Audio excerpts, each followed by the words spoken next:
সুপ্রিয় শিক্ষার্থী, তোমরা যারা পঞ্চম শ্রেণীতে পড়ছো তাদের জন্য ধারাবাহিকভাবে আমি আমার চ্যানেলে গ্রামার অংশ বা ল্যাঙ্গুয়েজ অংশে ফোকাস দিয়ে সেগুলোর উপর ক্লাস নিব এবং সেগুলো তোমাদের বইয়ের যেই টপিকগুলো ল্যাঙ্গুয়েজ ফোকাস নামে আছে সেই টপিকগুলো এবং তার বাইরে যে বিষয়গুলো আছে যেমন রাইট ফর্ম অফ ভার্বস, এরপরে আছে হচ্ছে মেকিং ডাব্লিউএস কোশ্চেন্স, পাঞ্চুয়েশন মার্কস, এই বিষয়গুলো নিয়ে আমি স্টেপ বাই স্টেপ ভিডিও দিব। আশা করি এই ভিডিওগুলো তোমাদের কাজে লাগবে। So this class is presented by Mohammad Shuman Ahmed, an English language instructor, BA Honours in English, MA in ELT English Language Teaching at Rajshahi University. So welcome to my class. আমি আজকে আলোচনা করব হচ্ছে parts of speech নিয়ে।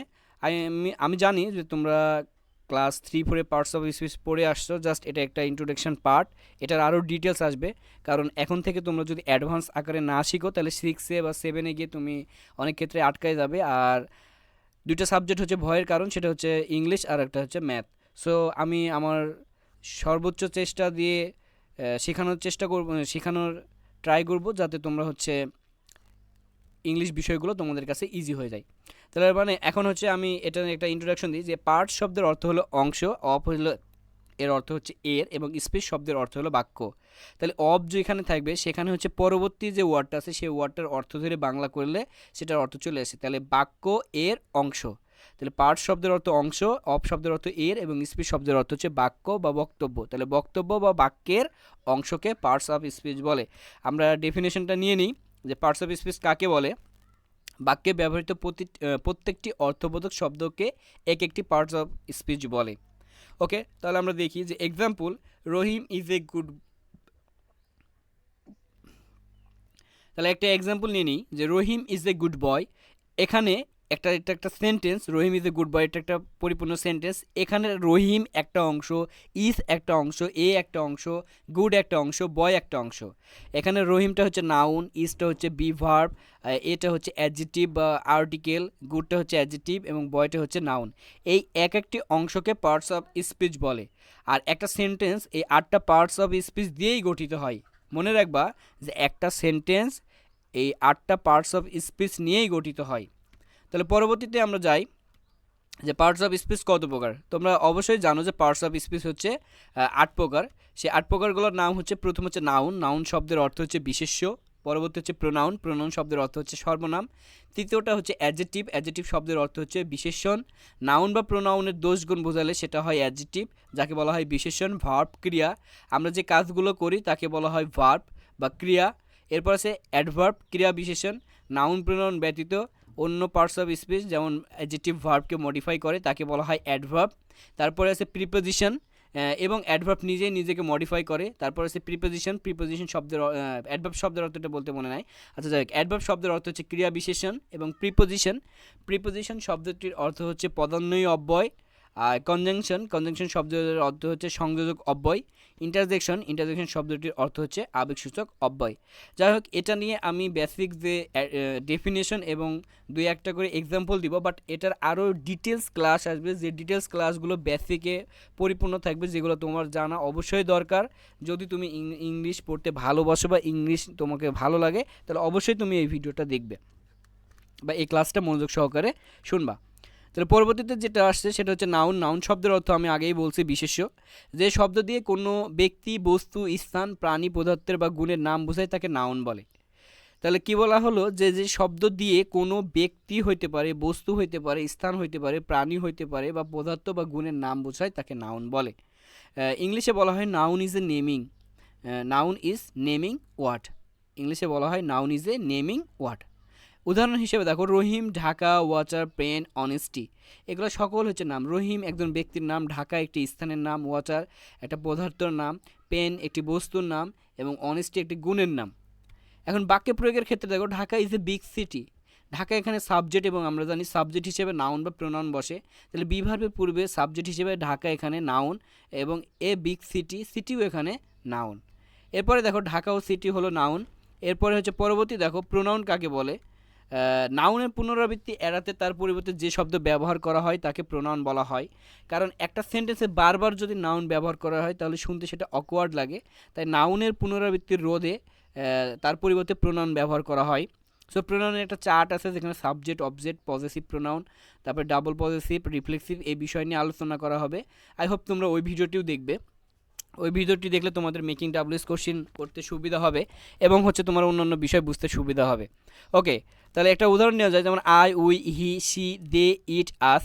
এখানে হচ্ছে I subject হয়, we subject ফর্মে বসে, হি সাবজেক্টিভ ফর্মে বসে, শি সাবজেক্ট ফর্মে বসে, দে সাবজেক্ট ফর্মে বসে, ইট সাবজেক্ট ফর্মে বসে, আর উই সাবজেক্ট ফর্ম, এটার অবজেক্ট হচ্ছে আস। সো কোন প্রোনাউন সাবজেক্টিভ প্রোনাউন, কোনটা অবজেক্টিভ প্রোনাউন, কোনটা পজেসিভ প্রোনাউন, কোনটা ডাবল পজেসিভ, কোনটা রিফ্লেক্সিভ, এই বিষয়গুলো নিয়ে প্রোনাউনের যখন পরিপূর্ণ ক্লাস আসবে তখন সেটাতে শুধু প্রোনাউন নিয়েই আলোচনা হবে। এই আটটা পার্টস অফ স্পিচ নিয়ে 8টা ভিডিও আসবে।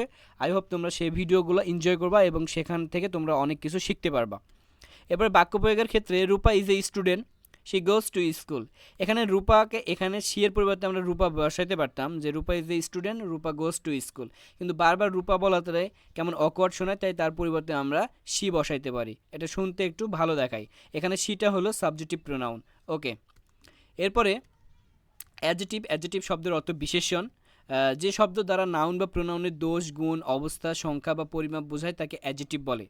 আবার বলি, আই রিপিট দ্যাট এগেন, যে শব্দ দ্বারা নাউন বা প্রোনাউনের দোষ বোঝাবে, গুণ বোঝাবে, অবস্থা বোঝাবে বা সংখ্যা অথবা পরিমাণ বোঝাবে তাকে অ্যাডজেটিভ বলে। তাহলে এখানে দেখি যেমন good, bad, blue, five, much, beautiful. এই গুড শব্দটি একটি অ্যাডজেটিভ, এটা দ্বারা ভালো বোঝায়, ব্যাড এটা দ্বারা খারাপ বোঝায়, ব্লু একটা কালার বোঝায়, কোনো কিছুর একটা কালার, ফাইভ এখানে সংখ্যা বোঝায়, মাচ এখানে পরিমাণ বোঝায়, বিউটিফুল এখানে কোয়ালিটি বোঝায়। বাক্য প্রয়োগের ক্ষেত্রে দেখো যে হি ইজ এ ব্রিলিয়েন্ট বয়, হি এখানে সাবজেক্ট, ইজ একটা হচ্ছে অক্সিলারি ভার্ব, এ ব্রিলিয়েন্ট বয়, এখানে এ বসছে যেহেতু এখানে বয়টা হচ্ছে কমন সিঙ্গুলার নাউন, আর এই বয়টা কেমন ব্রিলিয়েন্ট, ছেলেটা হচ্ছে মেধাবী, তাই এখানে এই না মনে রাখবা যে হচ্ছে অ্যাডজেটিভ অলওয়েজ নাউনের পূর্বে বসে এবং বসে সে নাউন সম্পর্কে তথ্য দেয়, তাহলে সেটা হবে অ্যাডজেটিভ। এরপরে হচ্ছে 4 নাম্বার ভার্ব বা ক্রিয়া। যে শব্দ দ্বারা কোনো কাজ করা, হওয়া বা থাকা বোঝায় তাকে ভার্ব বলা হয়, এটি বাক্যের প্রাণ। তাহলে একটি শব্দ যখন ভার্ব হবে তাকে 3টা ফর্ম পূরণ করতে হবে। একটা হচ্ছে টু বি কোনো কিছু হওয়া, টু হ্যাভ কোনো কিছু থাকা, অথবা টু ডু কোনো কিছু করা। যেমন টু বি উদাহরণগুলো আগে দেখিনি, ইট মানে খাওয়া, গো মানে যাওয়া, প্লে মানে খেলা করা, ইজ মানে হয়, এম মানে হয়, হ্যাভ মানে আছে, রাইট মানে লেখা।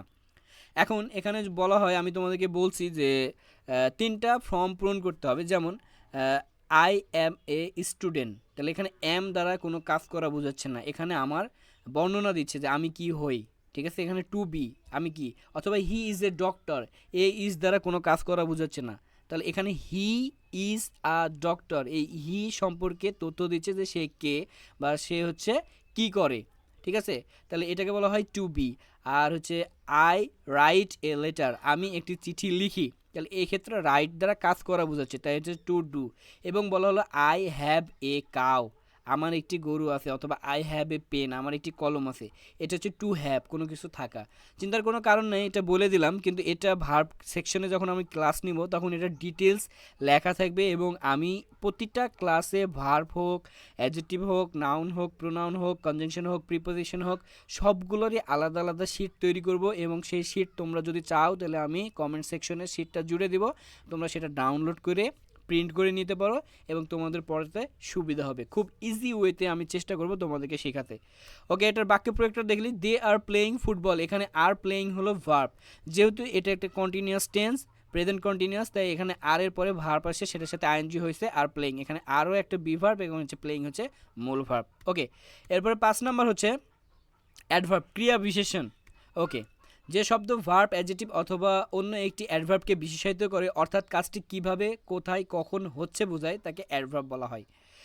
তাহলে এই ভার্ব অথবা অ্যাডজেক্টিভ সম্পর্কে তথ্য দিলে সেটা হবে অ্যাডভার্ব, অথবা অ্যাডভার্ব সম্পর্কে কোনো কিছু তথ্য দিলে সেটা হবে অ্যাডভার্ব।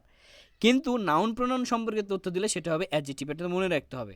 নাউন প্রোনাউন সম্পর্কে শুধুমাত্র তথ্য দেয় অ্যাডজেক্টিভ। ওকে, অ্যাডজেক্টিভ সম্পর্কে আবার তথ্য দেয় হচ্ছে অ্যাডভার্ব।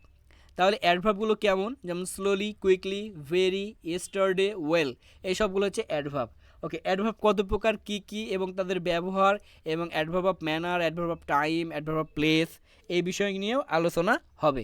এখন বাক্য প্রয়োগ দেখে নিই যে দ্য হর্স রানস ফাস্ট, তাহলে এখানে বোঝাচ্ছে ঘোড়াটি রানস দৌড়ায় ফাস্ট রান এখানে রানটা হচ্ছে ভার্ব তাহলে কিভাবে দৌড়ায় দৌড়ানোর মাত্রাটা বোঝাচ্ছে ফাস্ট এই ফাস্টটা হলো এখানে অ্যাডভার্ব ওকে এরপরে আছে প্রিপোজিশন পদান্বয় অব্যয় ওকে যে শব্দ নাউন বা প্রোনাউনের আগে বসে বাক্যের অন্য শব্দের সাথে ওই নাউন বা প্রোনাউনের সম্পর্ক স্থাপন করে তাকে প্রিপোজিশন বলে কিছু preposition in on at to with under from beneath by for from এগুলো হচ্ছে প্রিপোজিশন প্রিপোজিশনের কাজ হচ্ছে নাউন প্রোনাউনের আগে বসে বাক্যের অন্যান্য শব্দের সাথে একটা সম্পর্ক স্থাপন করা ওকে এখানে বলা হচ্ছে the book is on the table তাহলে the book is on the table তাহলে এখানে দ্য টেবল একটি নাউন এর পূর্বে বসছে অন একটা প্রিপোজিশন এবং বাক্যের আগে দ্য বুক এটা দিয়ে এই টেবিলের সাথে সম্পর্ক বোঝাচ্ছে যে আসলে বইটা কোথায় আছে টেবিলের ওপরে নিচে সাইডে না বামে না ডানে এই বিষয়টা বোঝাচ্ছে সো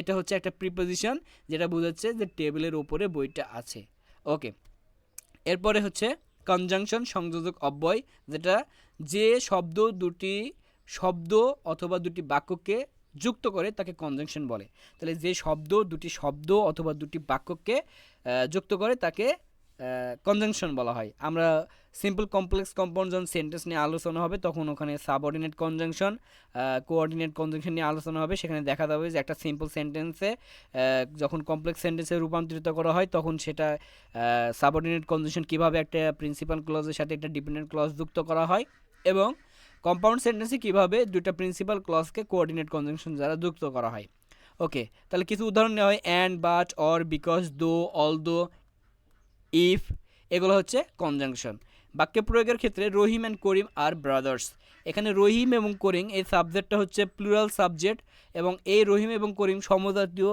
দুজনকে অ্যাড করার জন্য বা যোগ করার জন্য অ্যান্ড কনজাংশন আকারে ব্যবহার হয়েছে এখানে অ্যান্ড হলো একটা কনজাংশন লাস্ট ওয়ান যেটা হচ্ছে সেটা হচ্ছে ইন্টারজেকশন যে শব্দ দ্বারা মনের আকস্মিক আবেগ আনন্দ দুঃখ ঘৃণা বা বিস্ময় প্রকাশ করা হয় তাকে ইন্টারজেকশন বলা হয় তাহলে যে শব্দ দ্বারা মনের আকস্মিক আবেগ আনন্দ দুঃখ ঘৃণা বা বিস্ময় প্রকাশ করা হয় তাকে বলা হয় ইন্টারজেকশন এই ইন্টারজেকশন দ্বারা আমরা আনন্দ প্রকাশ করতে পারি দুঃখ প্রকাশ করতে পারি ঘৃণা প্রকাশ করতে পারি অথবা বিস্ময় বা আবেগ প্রকাশ করতে পারি কিছু শব্দ এলাস হুররা ব্রাভো ওয়াও ও এখন বাক্য প্রয়োগ দেখি যে alas he is no more সে আর বেঁচে নাই এখানে এই এলাস শব্দটি দ্বারা বোঝাচ্ছে দুঃখ করা বোঝাচ্ছে যে সে আর বেঁচে নাই তাহলে এটা ছিল হচ্ছে পার্টস অফ স্পিচের একটা ডেফিনেশন বা পার্টস অফ স্পিচ পরিচিত পর্ব ইন্ট্রোডাকশন পার্ট বাট এই পার্টস অফ স্পিচ হচ্ছে আরও ডিটেলস আসবে এবং ডিটেলসে তোমাদের হচ্ছে ক্লাস করানো হবে